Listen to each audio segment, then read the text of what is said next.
다시 일어서게 하리라. 질병으로 고통당해도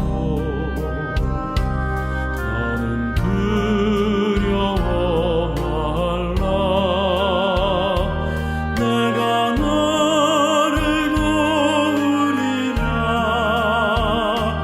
다시 일어서게 하리라.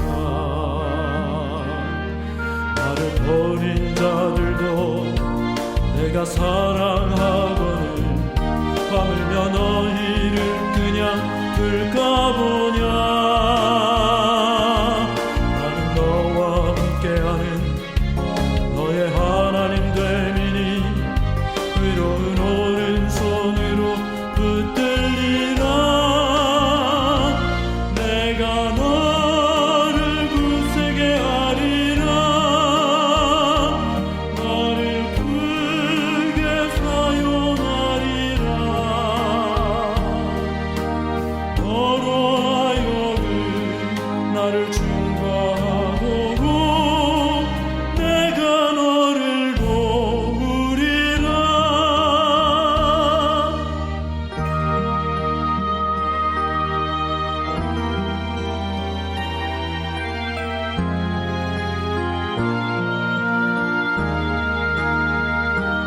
환난 핍박 끊임없어도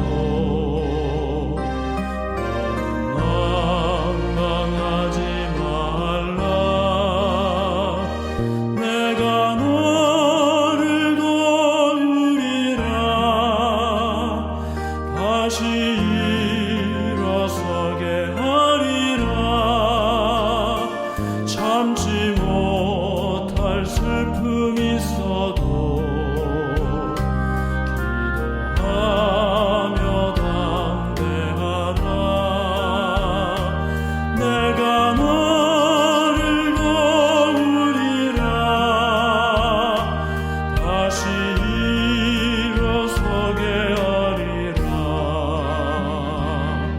감사 눈물 흘리며 믿음으로 간구하는 너희의 기도를 내가 외면하랴.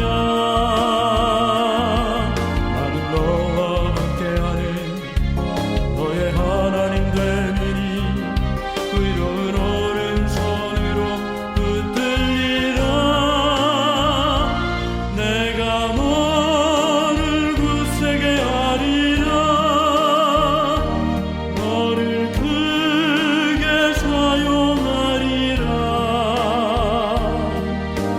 너로 하여금 나를 증거하도록 내가 너를 도우리라. 내가 너를 굳세게 하리라. 너를 크게 사용하리라.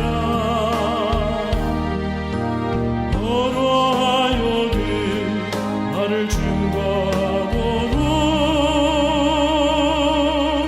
내가 너를 도우리라.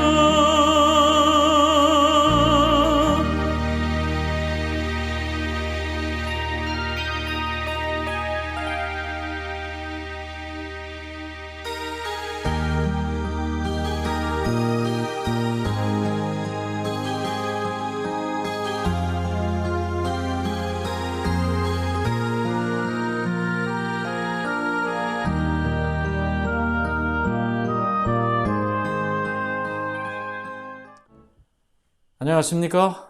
네, 오늘도 LA 선한 이웃교회 예배에 오신 여러분들을 진심으로 환영합니다.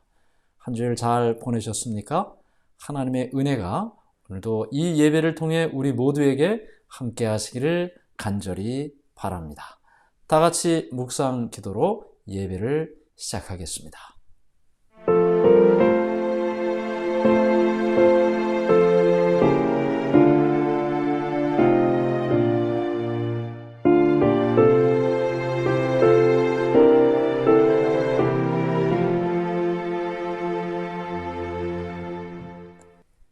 시작하는 찬미 함께 부르겠습니다.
기도드리겠습니다.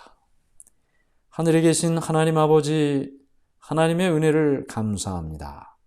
오늘도 우리의 마음속 깊은 곳에서 하나님을 찾고자 하는 마음 주시고 드려지는 찬송과 기도와 말씀을 통해 하나님께 나갈 때 우리 하나님 만나게 하시고 말씀을 통해 우리에게 깨달음과 지혜를 허락해 주시옵소서. 예수님의 이름으로 기도드리옵나이다. 아멘. 네, 오늘도 우리는 함께 교과의 말씀 그리스도와 함께 받는 고난 10번째 시간이 되겠습니다. 네, 오늘 우리가 함께 배우는 말씀은 시련 중에 온유함, 온유함이라는 제목으로 함께 말씀을 나누도록 하겠습니다. 시련 중에 온유함. 기억절의 말씀은 온유한 자는 복이 있나니 온유한 자는 복이 있나니 그들이 땅을 기업으로 받을 것이며 온유한 자가 복이 있다 그랬습니다. 오늘 온유함에 대해서 배우는데 사실 우리가 말하면서 너는 참 온유해 이런 말 잘 안 쓰잖아요. 그렇죠? 그 사람은 참 온유해요. 이런 말 잘 안 쓰잖아요. 사실 성경에 표현하는 여러 단어들이 우리가 일상적으로 잘 사용하지 않는 단어들도 꽤 있는데 이 온유한 자가 복이 있다고 했는데 온유라는 말이 도대체 어떤 상태를 말하고 있을까요? 여기 보면 온유는 피해를 볼 때 성내지 않고 인내로서 견디는 것이다. 피해를 볼 때 성내지 않고 인내로서 견디는 것이다. 사실 사람이 무슨 피해를 보면 말이죠. 가만히 있기가 쉽지가 않아요. 그렇죠? 누가 가만히 있는 우리 누구한테 가까운 사람한테 뭐 어떻게 하면 말이죠. 가만히 있게 되질 않아요. 뭐 그럴 수도 있지 이렇게 넘어가지질 않아요. 그렇죠? 모두가 다 똑같습니다. 그런데 피해를 볼 때 성내지 않고 화를 내지 않고 말이죠. 가만히 견딘다. 그걸 온유라고 한다. 어떻게 여러분 이거 좋아하십니까? 아유 목사님 피해를 보는데 어떻게 가만히 있어요? 그러면 안 되죠. 그 사람이 또 피해를 볼 때 가만히 있으면 말이죠. 무시해요, 무시해. 표를 내야 돼요. 혹시 그런 생각이 드시나요? 그러나 어떻든 성경은 우리에게 이 온유를 이야기하면서 피해를 볼 때 성내지 않고 인내로서 견디는 것이다. 그렇게 이야기를 합니다. 자, 오늘 이 주제에 대해서 고난 중에 온유합니다. 고난 겪고 있는 중에 피해를 볼 때죠. 성내지 않고 인내로서 견디는 것이다. 이 이야기를 함께 살펴보도록 하겠습니다. 첫 번째 이야기는 부서진 떡과 부어진 포도즙이다. 우리 교과책에는 이 오스왈드 챔버스라는 사람의 이야기를 많이 언급하고 있는데 그 오스왈드 챔버스의 기록에 부서진 떡과 부어진 포도즙이 되어야 한다. 그런 말을 소개하고 있습니다. 부서진 떡이라는 게 뭘까요? 인생에 부서지는 경험을 이야기하고 있어요. 여기 우리 교과책에서는 에스겔 선지자의 부서진 인생을 이야기합니다. 에스겔 24장 16절 인자야 내가 내 눈에 기뻐하는 것을 한 번 쳐서 빼앗으리니 너는 슬퍼하거나 울거나 눈물을 흘리거나 하지 말며. 자, 이 이야기 사실 좀 쭉 긴 이야기가 기록되어 있는데 중요한 건 뭐냐면 사랑하는 그 아내의 죽음을 이야기하고 있어요. 에스겔 선지자의 아내의 죽음.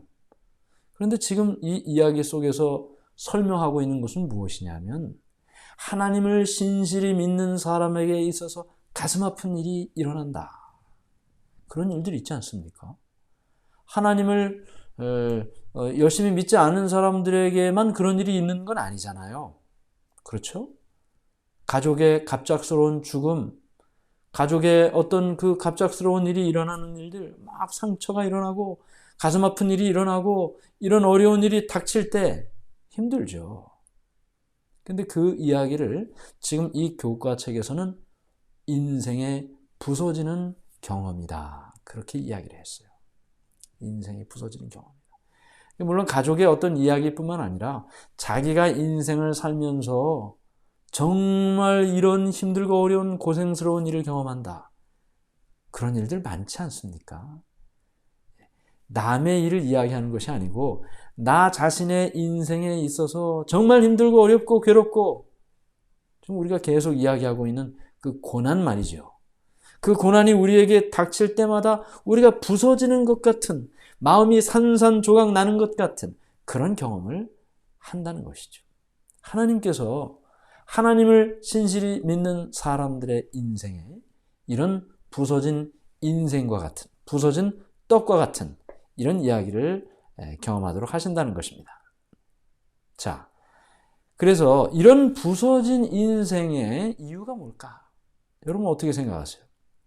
부서진 인생에 완전히 산산조각 난 것처럼 보이는 그런 때도 있잖아요. 물론 우리의 인생이 아직 끝난 게 아니기 때문에 아직 부서진 상태로 끝나진 않았어요. 산산조각 난 채로 끝난 건 아니에요.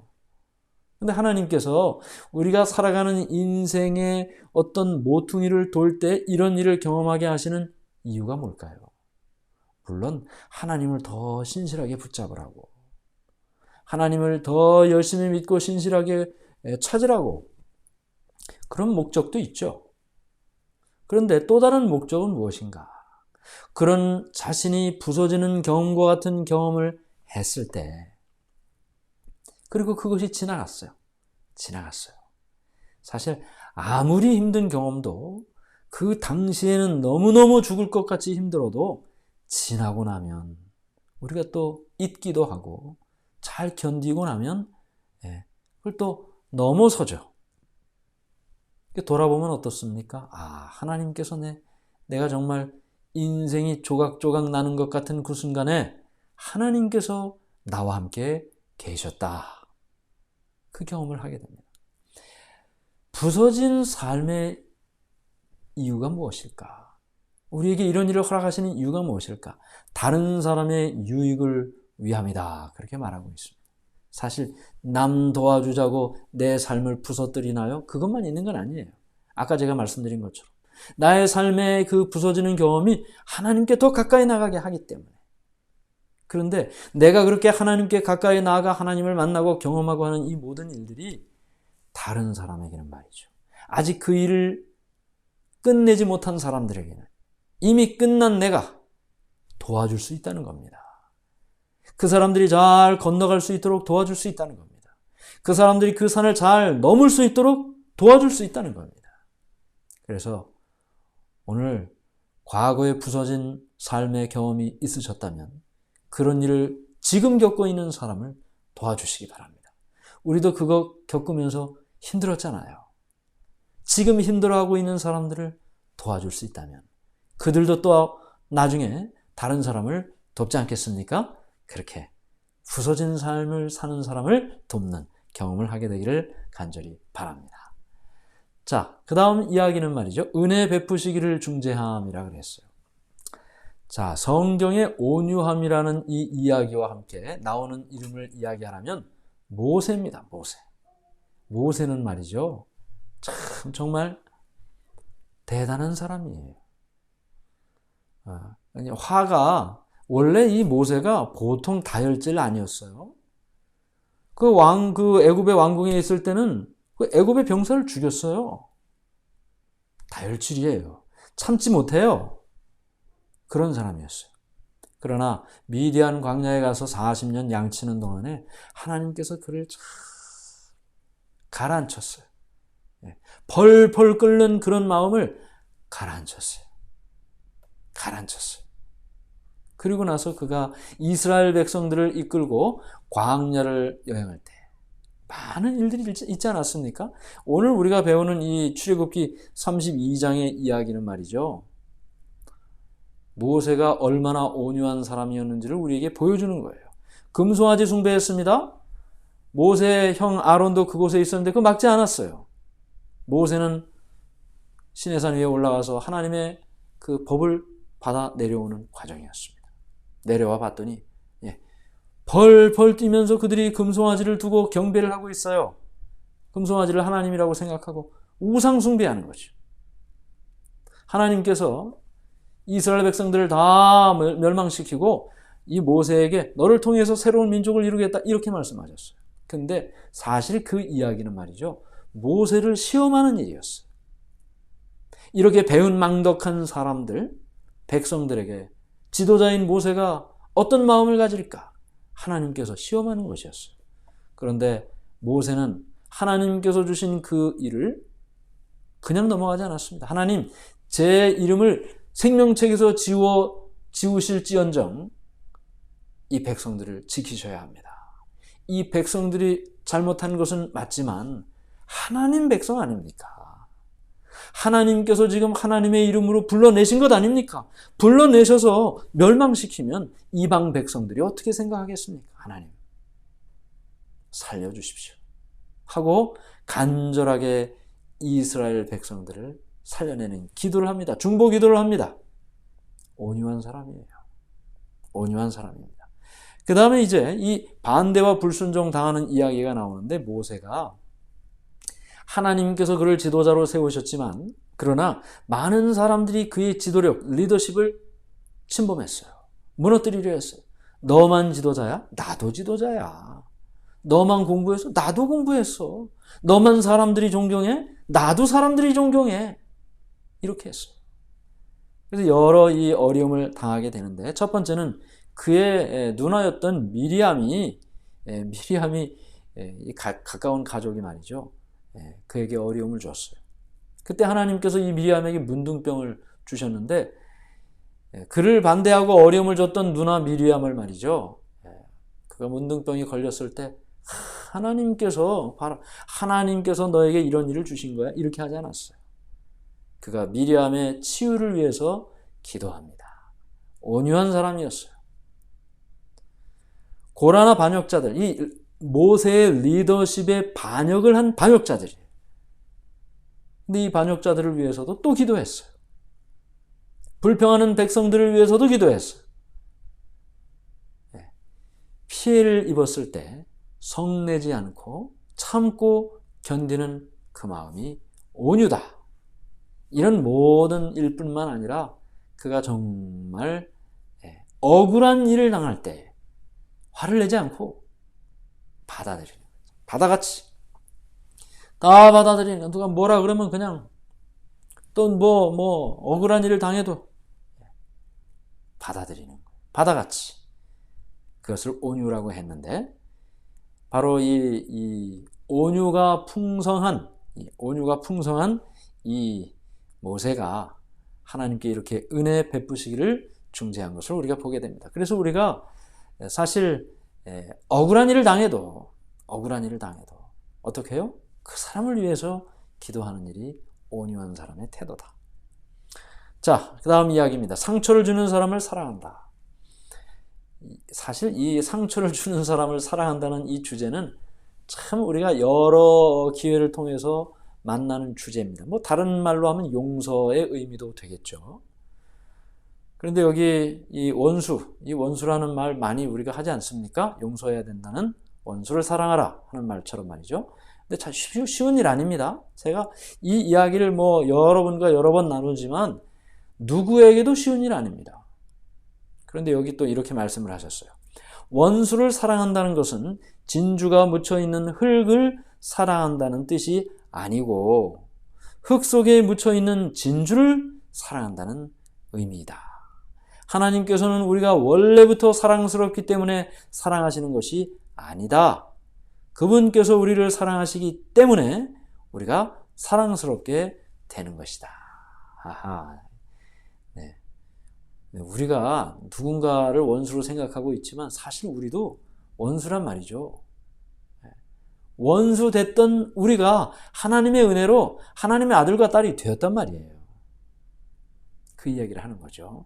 그런데 지금 여기서 이야기를 하면 말이죠, 원수를 사랑한다는 것은 진흙 속에 지금 진주가 묻혀 있는데 그 그 흙을 사랑한다는 말이 아니고, 뭐예요? 흙 속에 묻혀 있는 진주를 사랑한다는 말이다. 그 말이죠. 자, 원수를 쳐다보면 여러분 주위에 원수가 있는지 없는지 제가 잘 모르지만, 자, 원수를 쳐다보면 여러분은 흙이 보입니까? 진주가 보입니까? 만약에 흙이 보이면 원수를 보면 마음이 불편하겠죠. 근데 만일 진주를 보면, 진주가 보이면 어떻게 되는 거예요? 불편한 마음은 일단 아니에요. 물론 사랑하기까지는 또 다른 단계예요. 근데 불편하지는 말아야죠. 그렇죠? 그래서 원수를 사랑한다는 말은 진주가 묻혀있는 흙을 보는 것이 아니고 흙 속에 진주를 보는 것과 같다. 무엇을 바라보느냐에 따라 내 마음이 달라질 수 있다. 이렇게 우리에게 설명합니다. 마태복음 5장에 보면 이렇게 말씀하셨죠. 나는 너희에게 이르노니 너희 원수를 사랑하며 너희를 박해하는 자를 위하여 기도하라. 이같이 한즉 하늘에 계신 너희 아버지의 아들이 되리니 이는 하나님이 그 해를 악인과 선인에게 비추시며 비를 의로운 자와 불의한 자에게 내려주심이라. 여러분, 하나님께서 우리를 사랑하십니까? 사랑하십니다. 하나님 믿는 사람만 사랑하십니까? 아니죠. 하나님 안 믿는 사람도 사랑하세요. 이렇게 제가 말씀드리니까 이상한가요? 하나님 안 믿는 사람도 사랑하시죠. 그들도 다시 하나님께로 돌아오기를 원하시죠. 죽지 않고 살기를 원하시죠. 하나님의 사랑은 누구에게도 제한이 없습니다. 그래서 그 증거가 무엇인가? 하나님께서 햇빛을 하나님을 믿는 사람에게만 비춰주시고 하나님 안 믿는 사람에게는 햇빛 안 비춰주시나요? 하나님 믿는 사람에게만 비가 내리고 하나님 안 믿는 사람에게는 비가 안 내립니까? 똑같이 주시죠. 그러므로 하나님께서 모두에게 똑같은 은혜를, 사랑을 베풀어 주시는 것처럼 우리도 나한테 잘하는 사람이나 나한테 못하는 사람이나 똑같이 대하라고 그렇게 이야기를 하고 있습니다. 상처 주는 사람을 어떻게 하라고요? 사랑하고 그를 위해 기도하는 일이 필요하다. 자, 수요일 소지는 굳게 담은 입입니다. 마태복음 11장 29절에 나는 마음이 온유하고 겸손하니 나의 멍에를 메고 내게 배우라. 예수님이 하신 말씀입니다. 예수님이 나는 마음이 온유하다 그랬어요. 예수님의 그 온유함을 우리가 배워야 한다는 말이죠.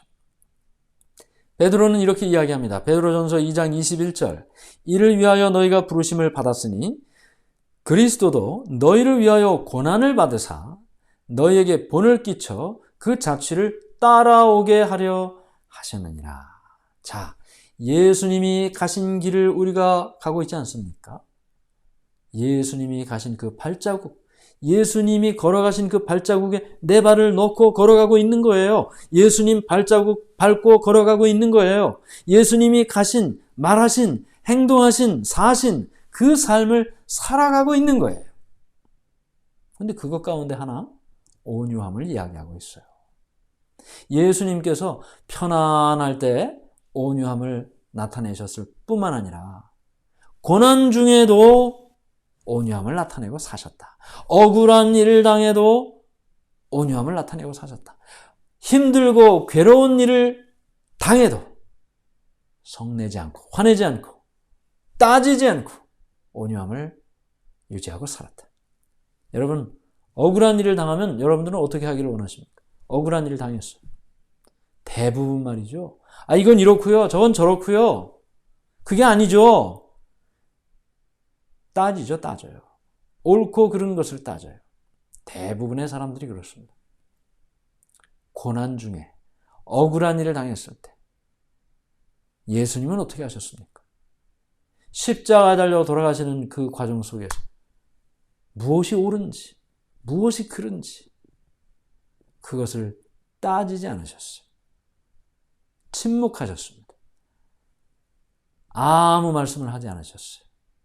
십자가에 달려 돌아가시는 그 과정 속에서도 아무런 이야기 하지 않으셨어요.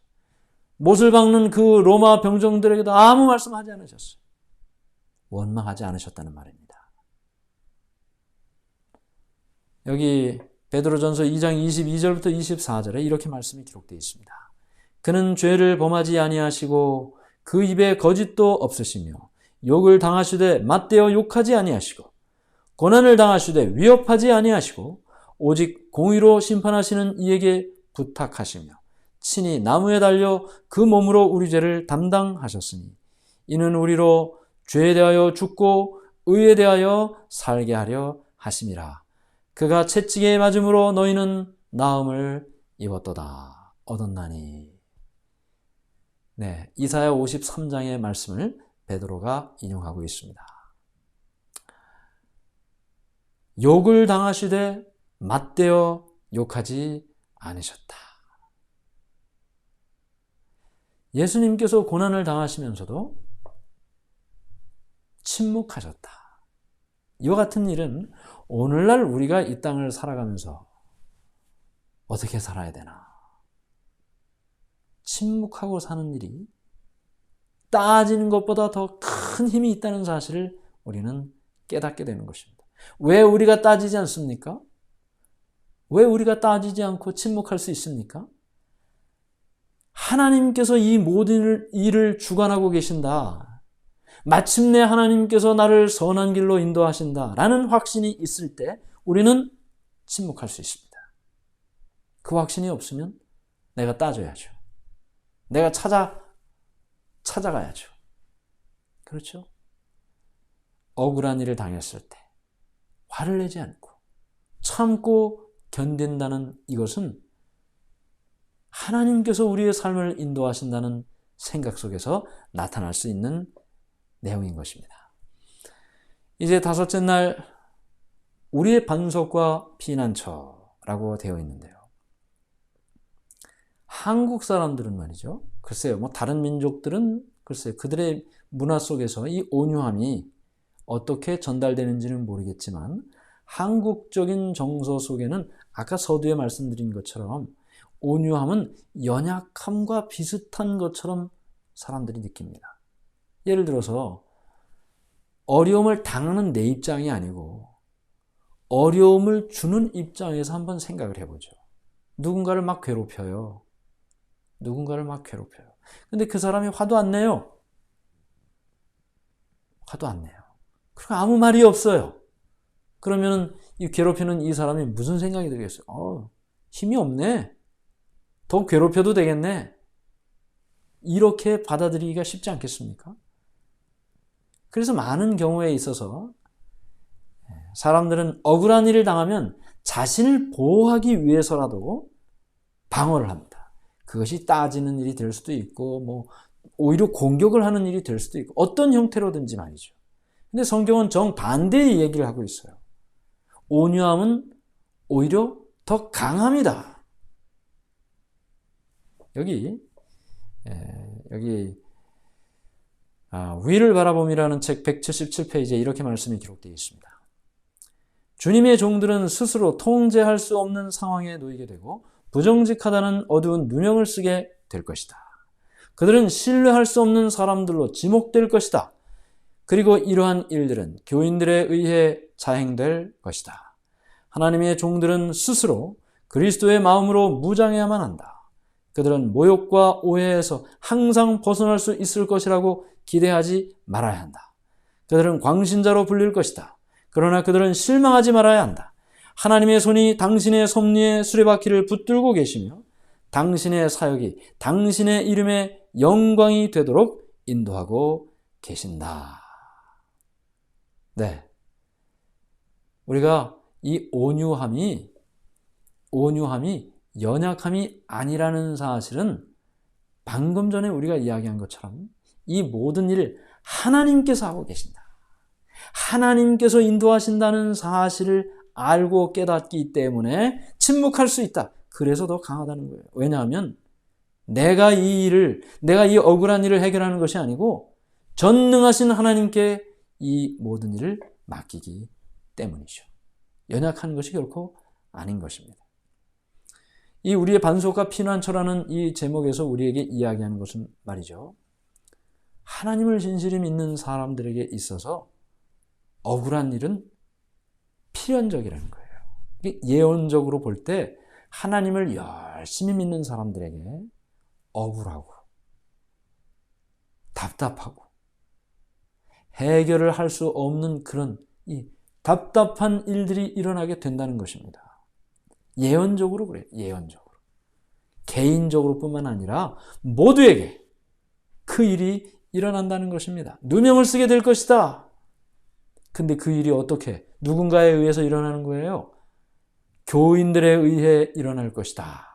내가 너무나 잘 알고 지냈던 사람, 너무나 친했던 사람, 그래서 흉금 없이 터놓고 이야기했는데 그 사람이 말이죠, 나에게 어려움을 주는 사람으로 온다는 것입니다. 모욕과 오해에서 항상 벗어날 수 있을 것이라고 기대하지 말아야 한다. 그래서 억울한 일을 당하고 괴로운 일을 당하는 그때 실망하지 말고 화내지 말고 어떻게 하라고요? 잠잠히 하나님의 손에 이 모든 것을 놓고 기도하고 참고 침묵하는 것이 가장 강한 자의 대처 방법이다 라고 말하고 있는 것입니다. 여기 시편 62편 5절부터 8절에 이렇게 말합니다. 나의 영혼아 잠잠히 하나님만 바라라. 물은 나의 소망이 그로부터 나오는도다. 오직 그만이 나의 반석이시요 나의 구원이시요 나의 요새이시니 내가 흔들리지 아니하리로다. 나의 구원과 영광이 하나님께 있으며 내 힘의 반석과 피난처도 하나님께 있도다. 백성들아 시시로 그를 의지하고 그의 앞에 마음을 토하라. 하나님은 우리의 피난처시로다.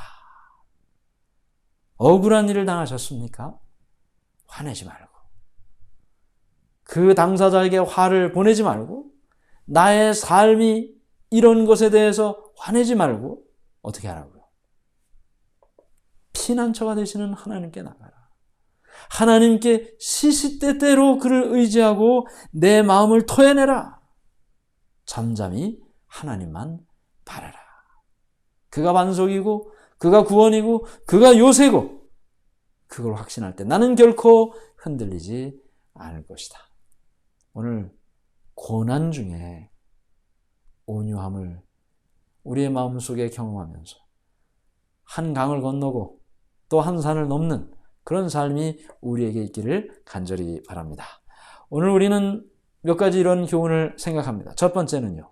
온유는 피해를 볼 때 성내지 않고 견디는 은사다 그랬어요. 은사다. 사실 이거는 내가 노력해서라기보다는 하나님께로부터 받는 은사라고 했어요. 피해를 볼 때 성내지 않고 견디는 은사다. 상처 주는 사람을 사랑하라. 하나님께서 우리에게 자꾸 상처 주는 사람을 옆에 두시는 건 말이죠. 우리가 더 연약하다는 사실을 깨닫고 하나님께 자꾸 나오라는 거예요. 기도하라는 거예요. 그리고 우리의 부족한 부분을 좀 더 기도로 하나님의 능력으로 향상시키라는 거예요. 왜 하나님께서 자꾸 나한테 이런 사람을 보내시나? 왜 이런 일을 겪게 하시나? 왜 이렇게 억울한 일을 경험하게 하시나? 이유와 목적이 있다 그랬죠. 그러니 그 사람이 지금 나를 해코지 하려고 하는 게 아니고 하나님의 도구로서 나를 향상시키는 사람이에요. 나의 품성의 변화의 도구예요. 고맙게 생각해야죠. 사랑하라. 예수님은 우리의 모범이 되십니다. 우리가 고난을 당하고 우리가 억울한 일을 당해도 예수님 같겠습니까? 죄도 없으신 예수님이 내 죄 때문에 억울한 일을 당하셨는데 예수님이 따지기 시작하시면 우리가 할 말이 없죠. 예수님의 모범을 따라 살자. 마지막으로 네 번째는 하나님만 바라봐라. 답이 없어요.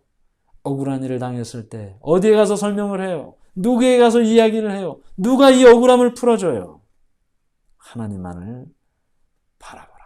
그가 우리의 대답이 되어주시고 그가 우리의 변호사가 되어주시고 그가 우리의 대변자가 되어주시고 그가 우리 대신에 우리가 되어주시는 분이시니까 하나님만을 바라보는 우리 모두가 되기를 바라면서 말씀을 마치겠습니다.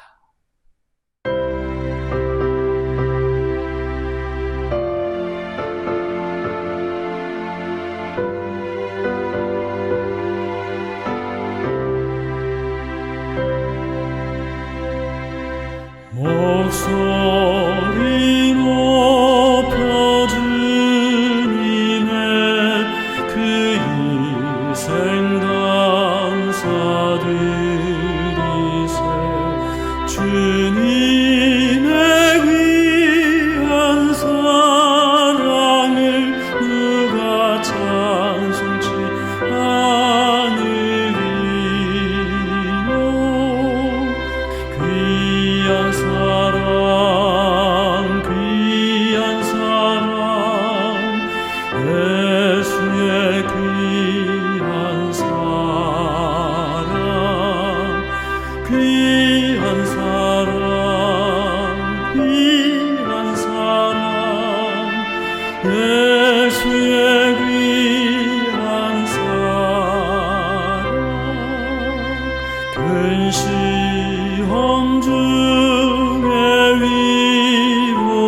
예수의 귀한 사랑,